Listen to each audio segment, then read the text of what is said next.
So we've had quite a few town halls events for customers to learn about our transition to competition, and this is just another way to we're working to get that information to customers that weren't able to attend those town halls.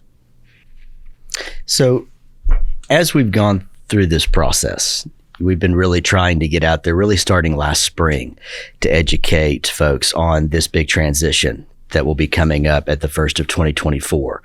This is really a project that has been underway for about 10 years in some shape or form.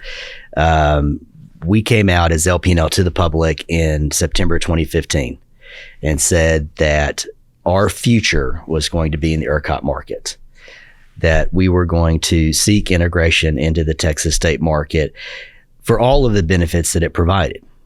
And that, as soon as we could get all approvals, that we would move all customers over and then begin, kind of this new life, operating in the Texas market. One of the things that we found, certainly by the time we got to the Public Utility Commission in 2018, was that there was an overwhelming desire by the majority of our customers, the vast majority, to seek some sort of return to a competitive market. Folks will remember here in Lubbock that up until 2010, you had a choice between two providers. It was a really rare and kind of inefficient way to go about competition, but it was still a way for customers to decide where they wanted to get their power from. And so as we went through this process, we knew that by joining the state market, by joining ERCOT, we could stay, as we've always been, a traditional municipal utility where we buy power for our customers, all of them, and then they are provided that through our electrical lines and infrastructure. Or we can make this historic move and be the first city to voluntarily bring competition to our customers. And so in 2018, we made the decision that we were going to research and investigate what it would be to go to competition. And then after years of looking at it and having public discussions, in February 22, the council and the board decided that this is the path that we're going to go on. And we've been working to get there ever since. You've played a big role in that. Why don't you talk just for a second about kind of your process, because you've really been the one that has been organizing everybody on the business end to get them ready for the transition. Yeah, that's right. So summer of 22, I was approached and asked if I was able to just help with the project. We got so many different hands. Literally every department within LP&L has to do something, from transferring customers to the ERCOT grid, our customer service system, that does all of our billing, had to go through a total revamp. We're having to upgrade some lines. The linemen have been working their tails off. So I was really brought in middle of last summer to just kind of help coordinate and help track the various departments and all the work that they're doing. It's been a huge project. So, well, what's interesting is that I think when people view the move to competition, they really think that it is just a decision that you make, and then literally the next day you can just go choose. But it's actually a very, very complicated process. And Lubbock being the first really entity of our size or any size to do this since the competitive market was brought about in 2002, I think we found just how complex and difficult it is to go through this process. And we're still finding out how complex. Yes, exactly. And I think we probably will, on the back end as we continue to work through processes and be more efficient in our new role, which will be to deliver the power that customers choose. And so, in these town halls, one thing that we want to cover, and I think it will be beneficial for all the customers, not just kind of how we got here, but the process to go through this. You've attended a lot of these. You, like I, have seen kind of what the common questions are, and we're going to get to that on the back end in a second. But just real quickly, wanted to walk through kind of what the timeline is. So we went out to the public in the spring and began the education process. We came out here a few months ago and said that we've now achieved all of our regulatory approvals, and we've been basically gotten the green light to go forward. And so on December 9th and 10th, and 11th, we'll be moving remaining customers from the Southwest Power Pool to ERCOT. We've said since the beginning, and y'all have worked a lot on this, that we can't go to competition until 100% of customers are in the ERCOT market. That's right. Because the way that the wires are set up, it would have created an unfair system where one person would get it, another person would not get it. That's right. Literally, one neighbor could have had competition, and their next door neighbor right across the street wouldn't have. It's the same reason why, when we have a storm that rolls through town and a tree falls on a line, you'll have people that say, "Why am I out but my neighbor's on?" Right. The same concept. But once we connect those wires, those remaining 30% of customers, about 19,000 customers. Once we make that conversion, everybody will be, for the first time, on one unified system of wires. That's right. And then we will, at the start of 2024, January 5th through February 15th, we'll open a shopping window. And that's the period in which customers can choose. Yeah. And a lot of the stuff that y'all have been doing behind the scenes is working directly with these reps and getting them ready for that. I know one of the questions that I get a lot is, how come we can't see their offerings, on the powertochoose.org website right now? And really it's just because until that market opens, their offerings won't be out there. That's right. But they can use other cities like Midland, Odessa, San Angelo, Abilene, Wichita Falls. Type in those zip codes on the powertochoose.org website. And I think what we've seen is that these markets around us, that we're going to have almost an equal number of reps in our market providing service and about the same cost structure. That's right. Yeah, and they're still registering. We literally yesterday afternoon we got a new one. So, as they more and more they decide they want to come into Lubbock and offer.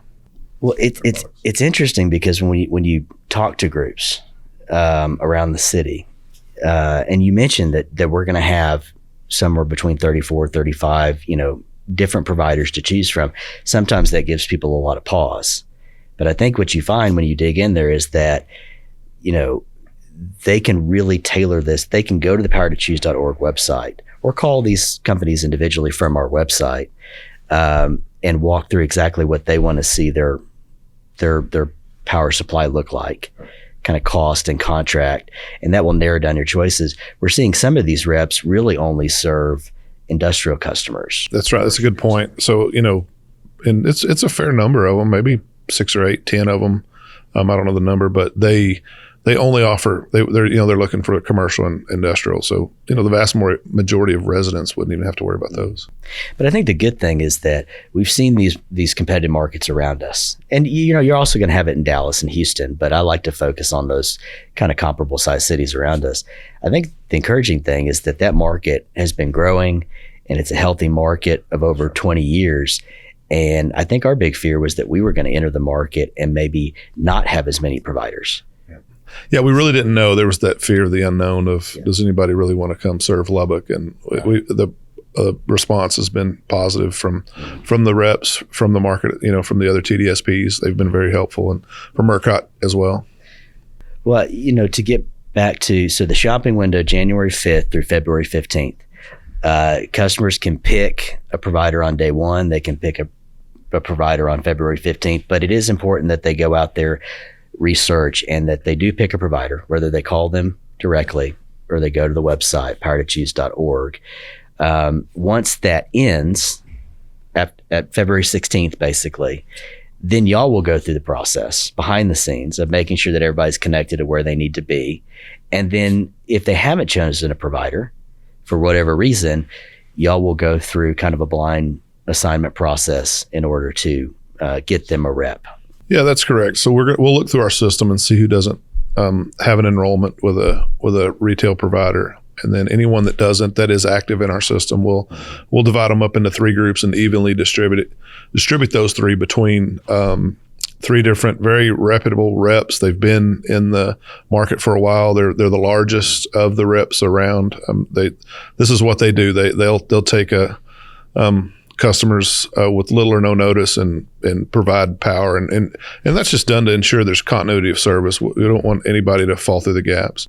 Well, I think we've seen in any type of project like this, we're getting out there trying to make sure we're spreading the word and getting educational materials out there, but you're always going to have folks that you don't reach for whatever reason. And so that was a really big safety net process. But it's also important for folks to know, because we've seen this out there, that we in no way, shape, or form are endorsing any retail electric provider. No, that's true. And these 3 are simply those that have stepped up and gotten that designation as safety net. But there's far more choice than just those three. Yes, there's 30 something other ones that, they all seem to be. And it's interesting. I mean, some really focus on green energy, some focus on just kind of mass offerings. And so you can kind of go to thepowertochoose.org, and if you watch, the town halls, or you come to one of them, you'll see where we kind of walk through that process. But you can really go to thepowertochoose.org, type in your Lubbock zip code when it's time, and just pick the low-cost provider and be done with it.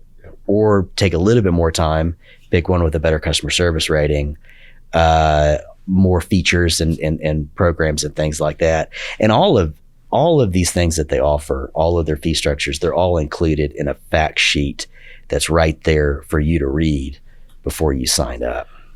That is correct. So, and they all have to provide that electric fax label, electricity fax label sheet, that EFL, and they all have to have the same. It all has to have the same information on there. So it really helps customers compare apples to apples and know what they're looking at.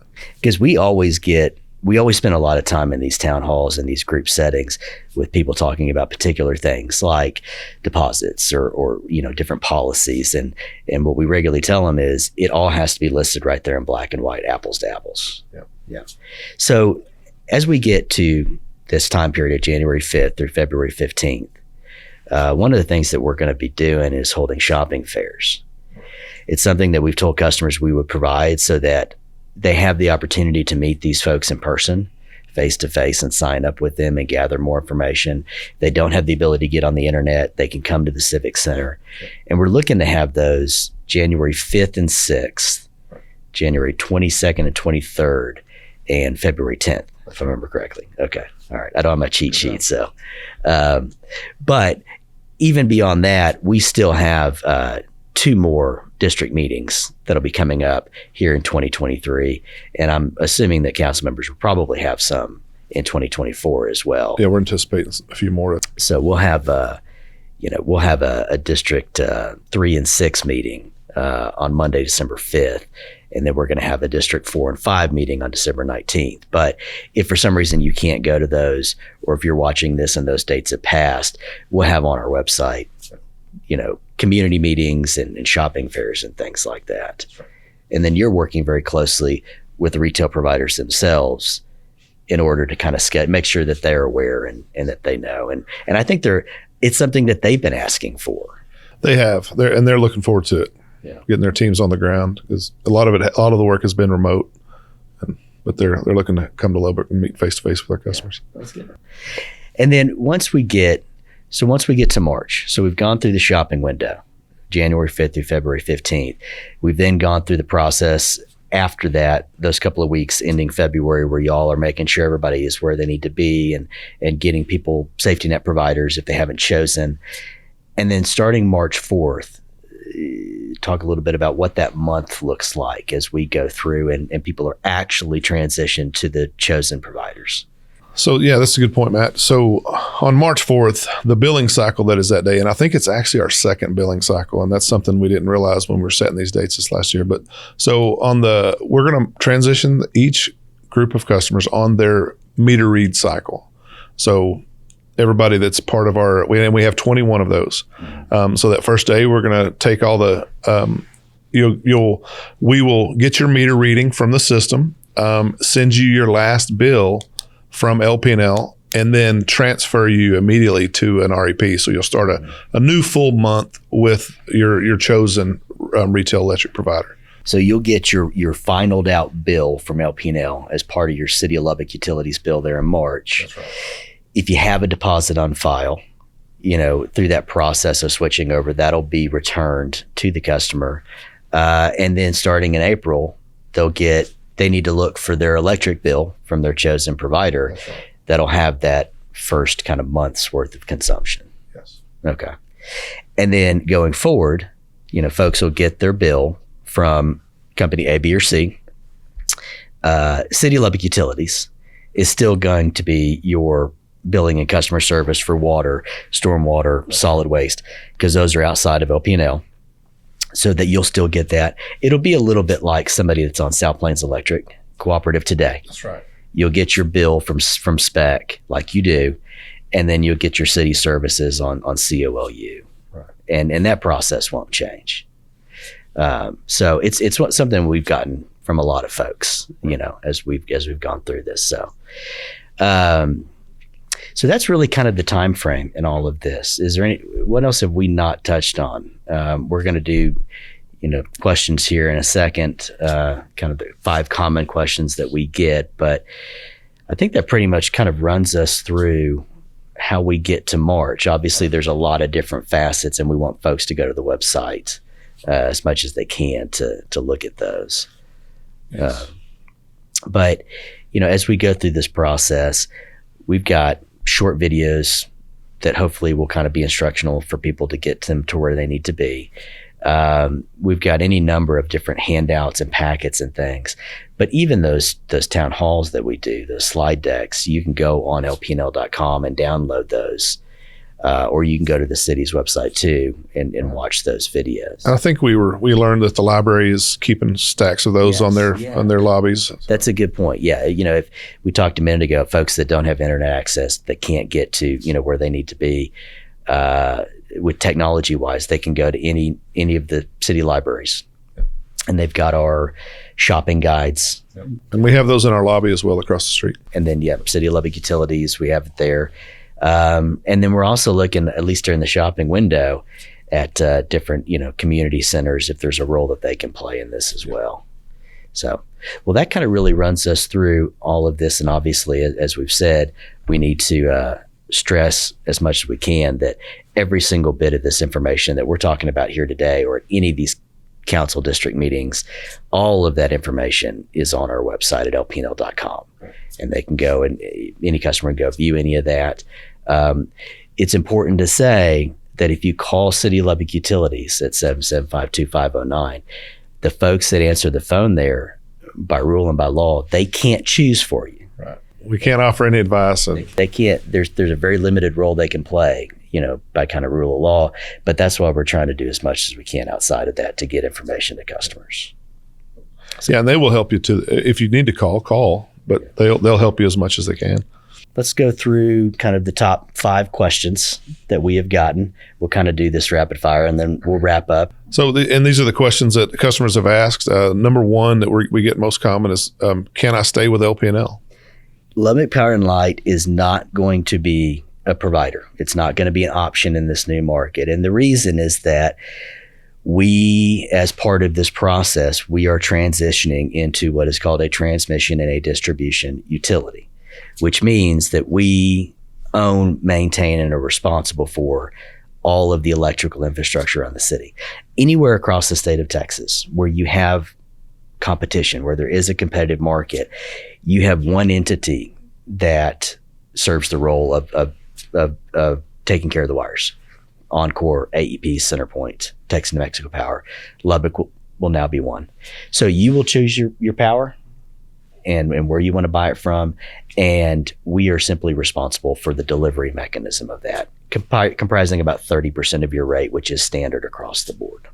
Okay, what happens if a customer doesn't choose anyone? We discussed earlier, but it's important to say there are going to be a number of people that will not choose a provider, either because they don't know how to, they don't have the ability to, or quite frankly, they had no idea that this was going on. I'm sure there are some college kids in Lubbock that do not listen to the local news that are going to have to choose a provider for their apartment. So if you do not choose, the board and council went through a public bid process that was several months and very extensive in order to pick 3 safety net providers, Reliant, TXU, and Octopus. And if you don't choose, you'll be automatically defaulted to one of those 3. They're required to give you an average market rate, and they'll hold you on for 90 days. You can immediately go find somebody else, right, or you can stay with them if you like the service. But everybody that goes through that process will receive a notification in the mail of some sort saying that they've been defaulted to a certain company. We just want to make sure everybody gets into the market without anybody's lights being turned out. So, and where can a customer find this list of providers? So we have a running list on lpnl.com. If you will go to our website, go to the homepage, that front slider that's locked there and has been for a year on competition, click that. And then in the competition section, we have a whole chart with all the providers with hyperlinks to their website, to their preferred email, to the preferred number that you call to gain information. And we've already mapped it out there too to show if they serve residential, commercial customers, industrial customers, or all three. And importantly, we also have listed out those companies that are allowed to come knock on your door and do door-to-door sales. So we encourage everybody to go look at that list. And will customers have to sign a contract with these providers? Yes.